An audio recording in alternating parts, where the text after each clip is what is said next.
Kerala on last Friday saw one of the most devastating air crashes, the worst one in this country since 2010.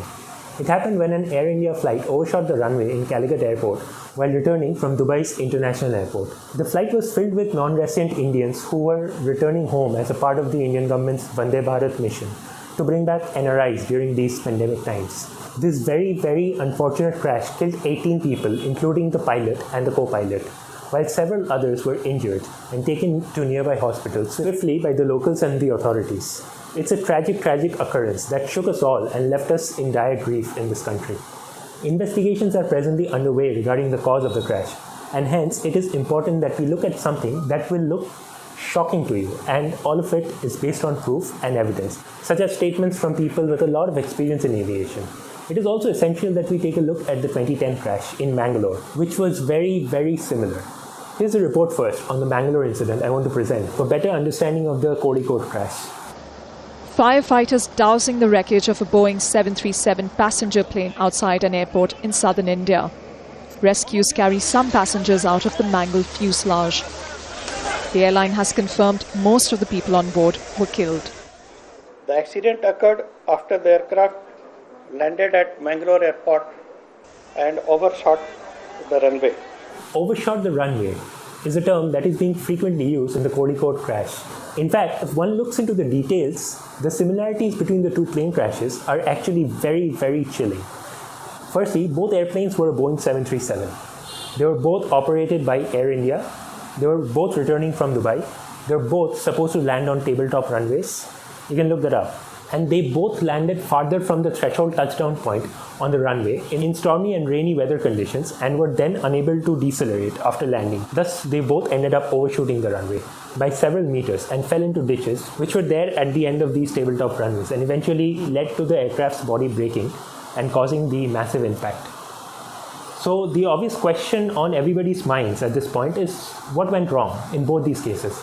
And is there a pattern in these crashes that we are missing? If yes, then what is it? And is it safe to fly the Boeing 737? There were also questions of whether there were any maintenance lapses by Air India, the common airline in question here. Another question that has been asked to me on Facebook is that the tabletop runways, are they safe enough for civil aviation operations, and whether there are any chances of human error in this present tragedy. I want to have just a few minutes to present my research and opinion on the topic, and I assure you by the end of this video you will probably know something that you probably did not know. First, let us analyze the safety of the 737s. Now, before anything else, I want to tell you that overshooting of runways are more common than we actually think, especially when it comes to the 737 aircrafts in recent times. Based on our research and statements of experienced pilots, we found that the Boeing 737 is one of the most common planes to overshoot the runways in recent reported years. Now, just after the incident in Mangalore in 2010 that killed more than 300 people, there were another similar incident with a Spice jet flight which couldn't stop on the same runway in Mangalore and overshot just days after the crash. Now, no one was killed in this incident because the plane stopped on the narrow turf that extended beyond the runway, after which the airport was temporarily shut down for maintenance. Now, if you're thinking that it is only a tabletop runway that's causing overshooting of aeroplanes, that could have perhaps been the case if it wasn't for the fact that Mangalore isn't the only city where overruns have occurred recently. Bangalore and Mumbai, that have one of the most well-maintained runways in all of India, have seen 3 cases of overshooting of the 737s since 2019 till present, which include Jet Airway and Go Air flights. So overshoots are not that uncommon. They happen a lot, and not only on tabletop runways, but also on regular runways. It's just that regular runways have more land after them in comparison to tabletop runways, and thus, even if an overshoot does happen, a plane doesn't crash. And the impact of an overshoot on these regular runways doesn't yield so devastating a result. Thus, these incidents go less highlighted in the public domain. Remember, we are only asking questions about the 737 here. We are not speculating as to why this has happened. It might as well be that the 737 is fine and safe, since other planes, and not just the Boeing 737, have overshot runways too, although their numbers have been significantly lower in recent times, as per our research, is all we are saying. Also, most of these misses reportedly happened during light or heavy rains, something that the makers of this plane should have ideally engineered the plane for, obviously, with Boeing's unmatched reputation and responsibility that it carries around the entire world. Which brings us to our next question. Was there a lapse in our maintenance? Are our aircrafts and airports maintained properly is what we are asking. Now, it is expected that airlines would be doing their jobs of following procedures of maintenance and adhering to strict international and domestic standards, right? Honestly, I don't trust airlines on this. Look at this ad and I'll explain why. So, travel a lot? No, just on business. You loved India without experiencing it. But I have experienced it, right here on Air India. Hold back up. Hold back up for a moment. You think that's India? A wine glass with some exotic looking yellow stuff on a bowl with a picture of the Taj Mahal behind you? This is why I don't trust you, Air India. The actor seemed confused, tired and fatigued after that commercial, probably due to overworking, that he fell into a deep slumber and you can't blame him for that. We'll get to that later. Look, I don't know about airplane maintenance, honestly, but let's have a look at how the airport's standards, the runway quality, adherence, etc. were maintained in the present Kerala case. I want to bring your attention to this report in which Captain Mohan Ranganathan, a very senior captain, has these very explosive allegations.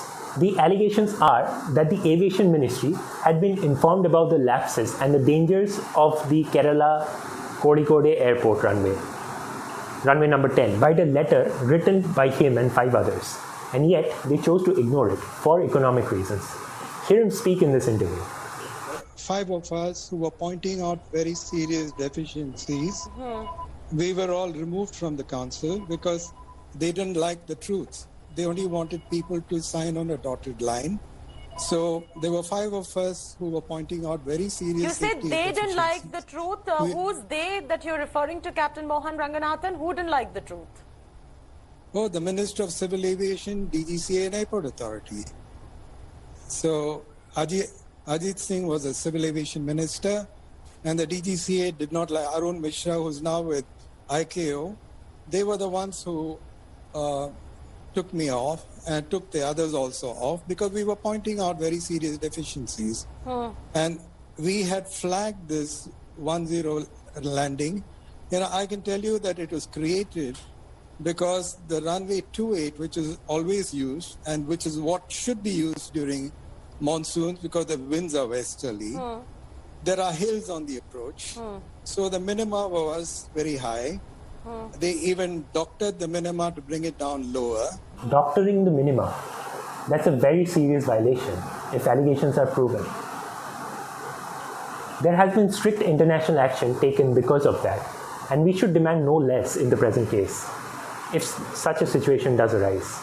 A minima, or an aerodrome operating minima, as Captain Ranganathan mentions, is like a checklist in very simple terms. It is like a checklist of criteria used by pilots to determine whether or not to go ahead with the landing on their approach to the runway. The checklist can have a combination of factors, of say the aeroplane's current altitude, the runway lighting, the conditions of visibility, the background luminescence, etc., which must be fulfilled before a pilot decides a go or no go for the landing on his approach. So the lower are the minima criteria for landing at an airport. Procedurally, it's easier and lesser are the chances of a go-around at that airport, meaning more airlines would want to operate there because it saves effort and thus time.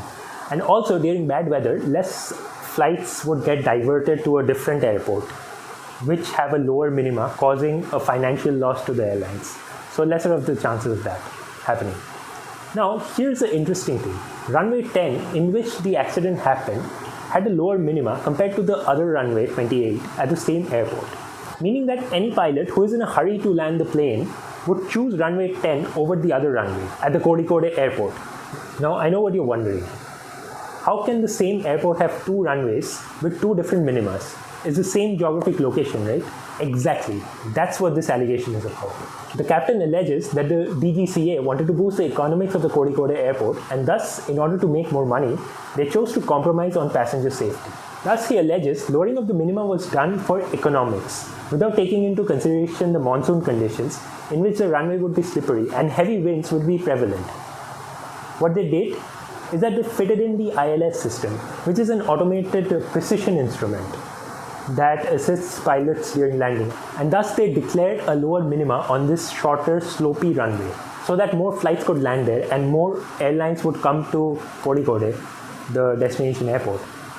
Also, another consequence of this dangerous step is pilots who are fatigued or on a schedule because of financial pressures by the airlines may want to choose this unsafe runway to save delays caused by any potential go-arounds that may happen on the other runway. Thus, fatigue could be a major cause why even experienced pilots would choose this runway, is something that the captain suggests. Wait a minute. Fatigue? An experienced pilot? A tabletop runway? Allegations of negligence and pressure from airlines for financial reasons? Don't that all sound too familiar? Let's look at what happened in Mangalore again. Experienced pilot flying the plane, waking up minutes before the actual landing with fatigue, which impaired even his experienced judgment while landing on the tabletop runway, and missing the threshold, leading to a plane crash. Is it Mangalore all over again? It makes you wonder how many similar mishaps would we have to go through before an international investigation is cited forcefully on those responsible for the loss of lives. Also, is fatigue, if proven, really the captain's fault? Whether airline pilots are overworked is a question you cannot help but wonder at this point, or when you are flying next. One thing we do know is the captain of this aircraft, the deceased pilot of the plane that crashed, was a highly experienced man, and there couldn't have been anyone more competent, echoed even by the Civil Aviation Ministry themselves. Thus, would such an experienced pilot take the decision to land on runway 10 with so many flaws unless there was a compelling reason behind that, such as being overworked by Air India, and he was fatigued because of this cause? Again, I don't want to speculate, and we don't know yet whether this is the cause. All we do know at this point is that a pattern is emerging, which may or may not be a coincidence, and I hope it isn't. Whatever be responsible for the air crash, we'll find out soon, and maybe it's time to make some serious changes.